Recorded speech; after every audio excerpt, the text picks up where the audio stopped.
Hey guys, it's your girl Sage. I hope you're having a wonderful day or night whenever this video finds you.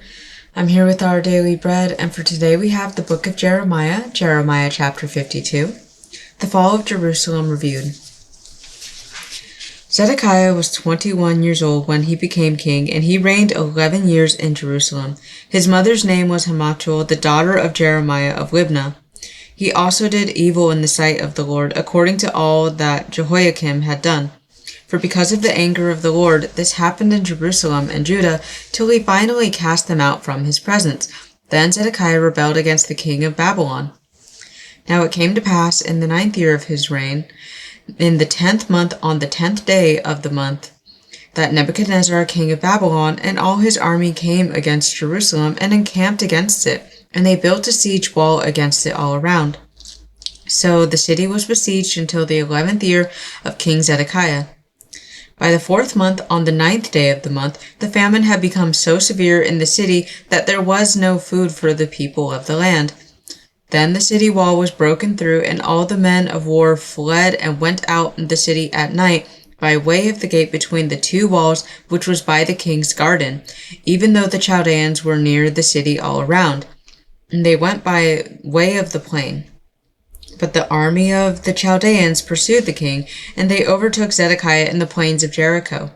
All his army was scattered from him. So they took the king and brought him up to the king of Babylon at Riblah in the land of Hamath, and he pronounced judgment on him.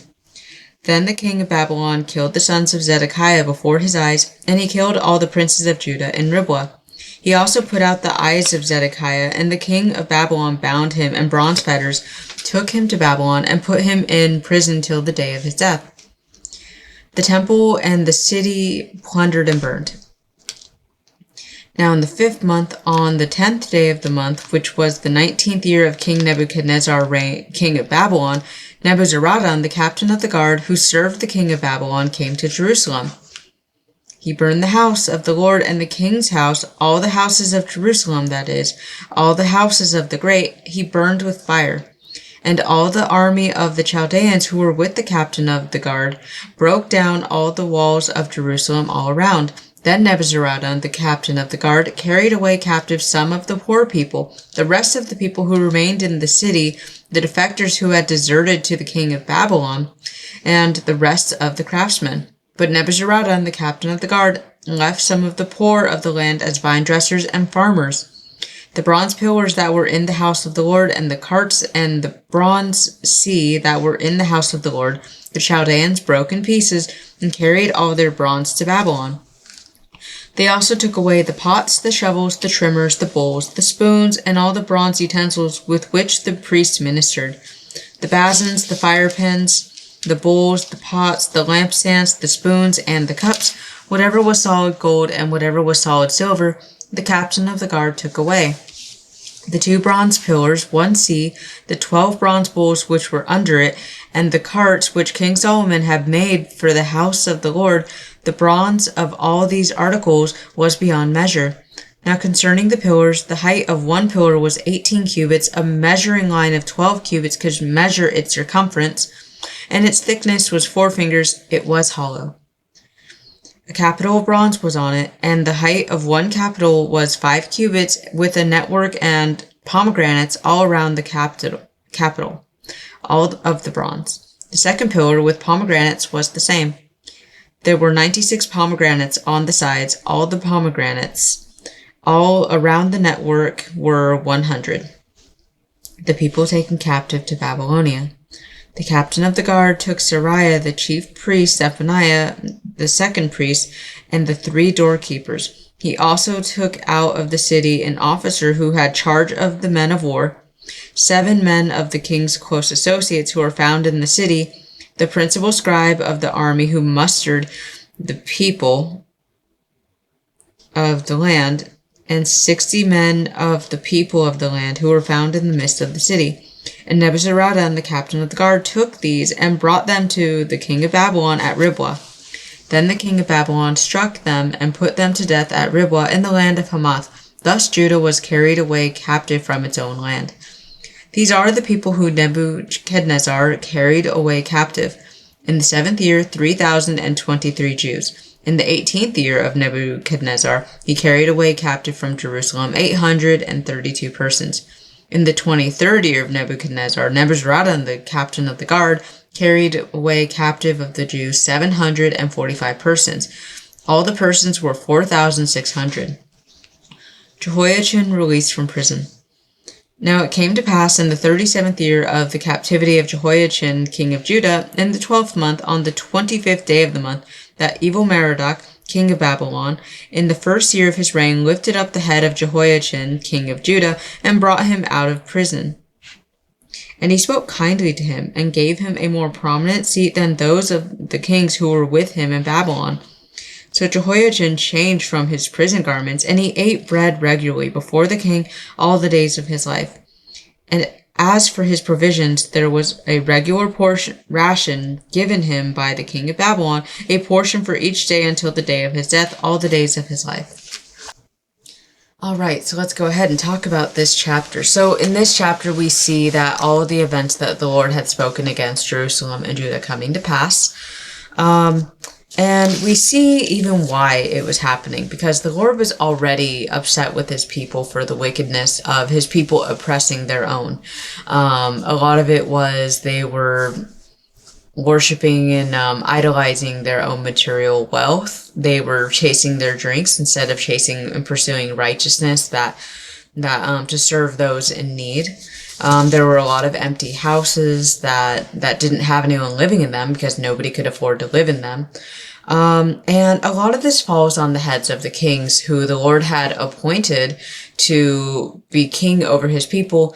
But a lot of these kings came into their kingdom over Israel, of course, through birth, right? And not exactly through the Lord appointing them. Not like when the Lord had taken King Saul out of the throne and replaced him with King David, for example.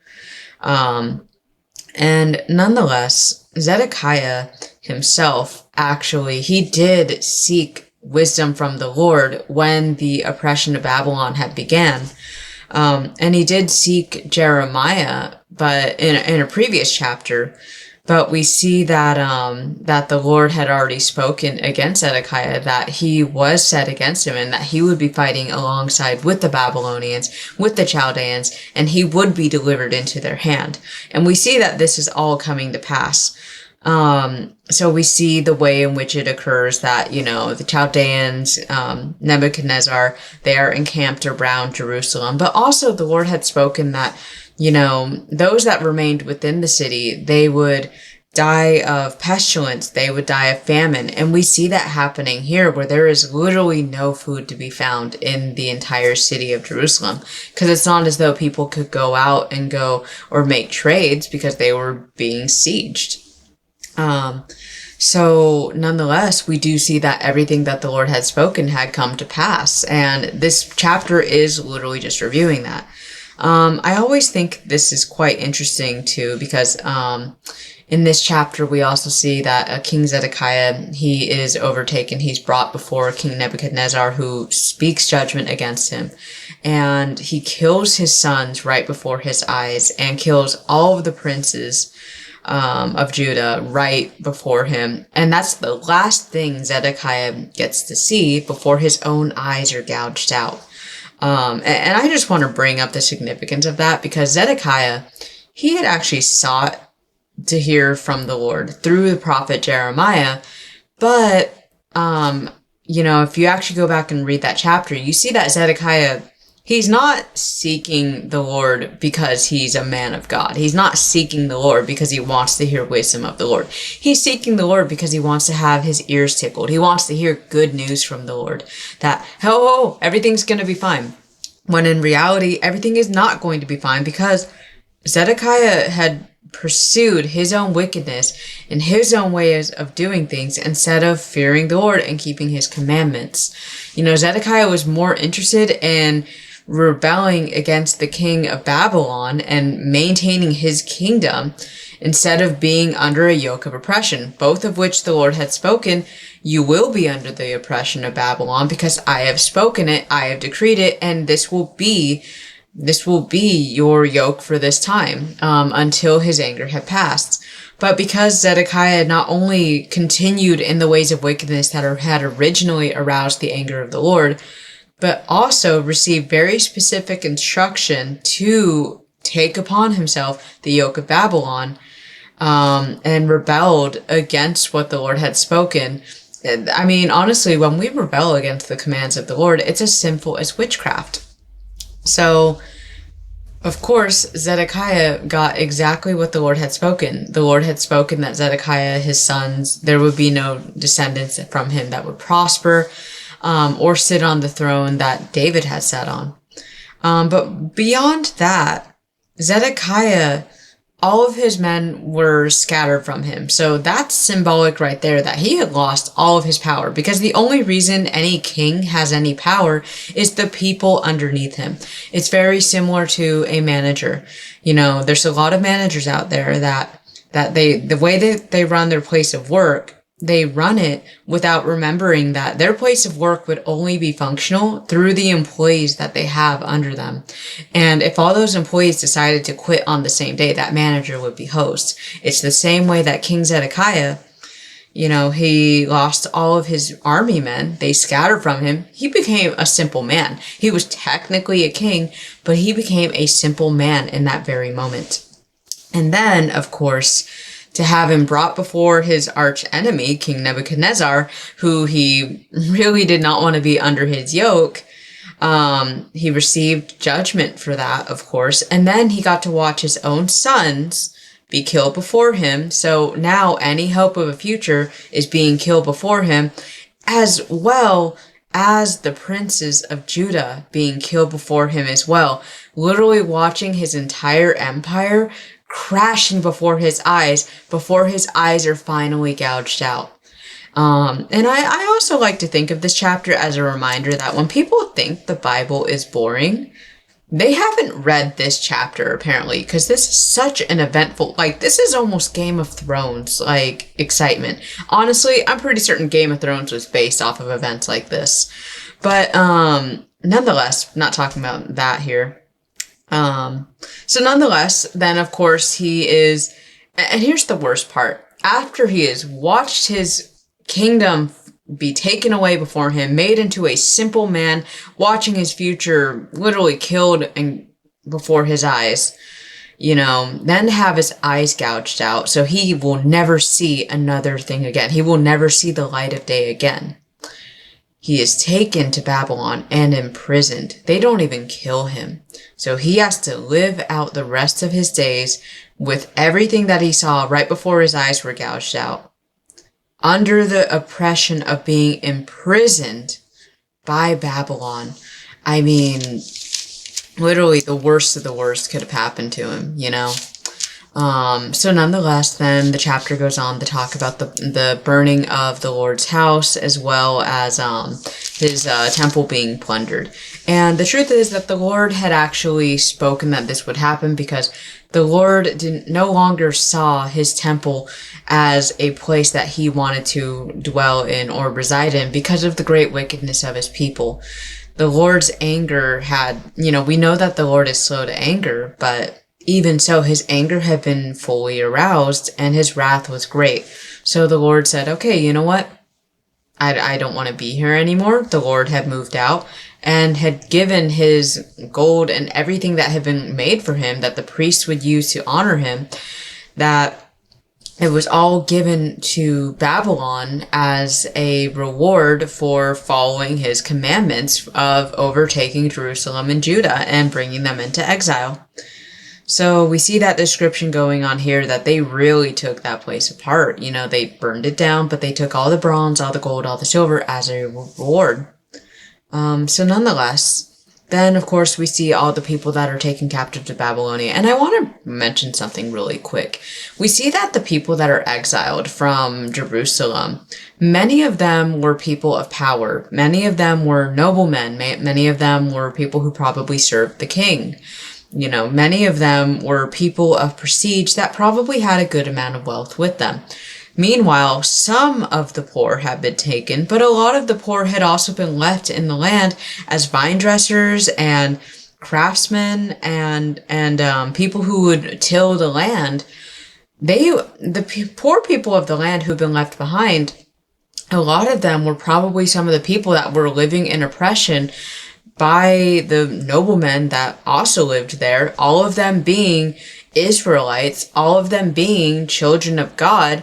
But this time, it was the noblemen, all the people who had money and prestige, they were taken into exile and living under the oppression of Babylon. Meanwhile, the people who had defected to Babylon, who were respecting what the Lord had spoken, they were given their lives as a prize, and not only that, they were given work to do as well. They were actually given a livelihood to carry out. So, and that's a friendly reminder that God works out all things good for those who love him and are called according to his purpose. When the Lord had spoken that, he said, those that defect to Babylon and defect to under the yoke of Babylon, which he, the Lord, had spoken, he will give them their lives as a prize. They were able to continue to live out their lives. And not only that, many of them were able to reproduce, to have families of their own, and to continue on living. Granted, it wasn't as prosperous as maybe their forefathers before them had been able to live, but nonetheless, at least they had their lives. At least they were able to continue on in their lives. And probably living a lot better than they were before, when they were living under the oppression of their own fellow brethren who were judging them, saying, I'm better than you because I have more money, I have more wealth, and I'm a man of prestige. I happen to be in power. You're just a lowly blue-collar worker. Things of that nature. Nonetheless, we see that justice is being served in this chapter. Granted, it's coming at a heavy price of a lot of blood, but the Lord had spoken. The Lord had asked his people to repent. They hadn't. So the Lord had to teach them by having them oppressed in the exact same way that they were oppressing their fellow brethren. So that's essentially what this chapter is about, but I just want to bring up something interesting. Right here at the very end, we see that Jehoiachin is released from prison, and he's released from prison by one of Nebuchadnezzar's sons, Evil Merodach. I just want to bring something to attention. How evil must you be if your name has the word evil in it? I just want to bring that up because Evil Merodach, he actually sympathized with Jehoiachin, and Jehoiachin, we know he did evil in the sight of the Lord. You know, he did evil as his fathers before him had done, pursuing false gods. And we see that Evil Merodach did the same thing. So when Evil Merodach had actually met Jehoiachin, he sympathized with him and had him sit with him because they actually had a bond, a relationship. But this is also symbolic too, that it's symbolic that he had been imprisoned for 37 years of the oppression of Babylon over Jerusalem, over Judah. He had been imprisoned for that long, but even that, so despite the evil he had done, he had still been shown a kindness. Yes, a kindness by another evil king, of course, but the Lord had not executed his judgment on Evil Merodach at this time because his people were still under the exile of Babylon for so many more years. But it's symbolic of that compassion that despite Jehoiachin doing the evil that he had done, he was still shown mercy and kindness and even given bread when many of the people of Jerusalem and Judah had been dying of starvation and pestilence from not being able to properly take care of themselves. So all of this is actually kind of reflective of the Lord's nature, of who he is, because the Lord actually wanted me to read the scripture to you that I got from this chapter today. This comes from the book of Psalms, Psalm 115, verse 3. Our God is in heaven, he does whatever pleases him. And saying that, you know, what happens in heaven will happen here on earth. But the Lord had spoken that this would happen because of the wickedness of his people had become so great. And meanwhile, many of his people, all being Israelites, were suffering at the hand of wickedness that was coming from his own people. It's very similar to in a household. If a parent has kids and there's one child that's bullying another, a parent is not going to stand for their other child being bullied by one of their own children. That's not right. So, nonetheless, the Lord stepped in and intervened, because the Lord, he is good and righteous in all of his ways, even when we ourselves are being afflicted. You know, there are times that we are undergoing affliction and tribulation that we really want to cry out, "Why me, Lord?" We want to cry that out, right? But I challenge you today that the next time that you are feeling heavily afflicted and you just feel like everything is against you, I challenge you to, instead of saying, "Why me, Lord?" try saying, "Lord, help me understand, why is this happening? Help me understand through your understanding. I'm not leaning on my own understanding. Help me understand by your understanding, by your wisdom. Why is this all happening? What do I need to understand? What do you need me to understand? What do I need to learn from this situation?" Because, you know, if King Zedekiah had had that sort of heart towards the Lord and seeking the Lord, that understanding that his ways of thinking are higher than ours, if King Zedekiah had truly sought the Lord in that way, he would not have attempted to rebel against the king of Babylon, and whom the Lord had given and delivered him into to be under that yoke, so he could learn from the wickedness and the evil of his own ways.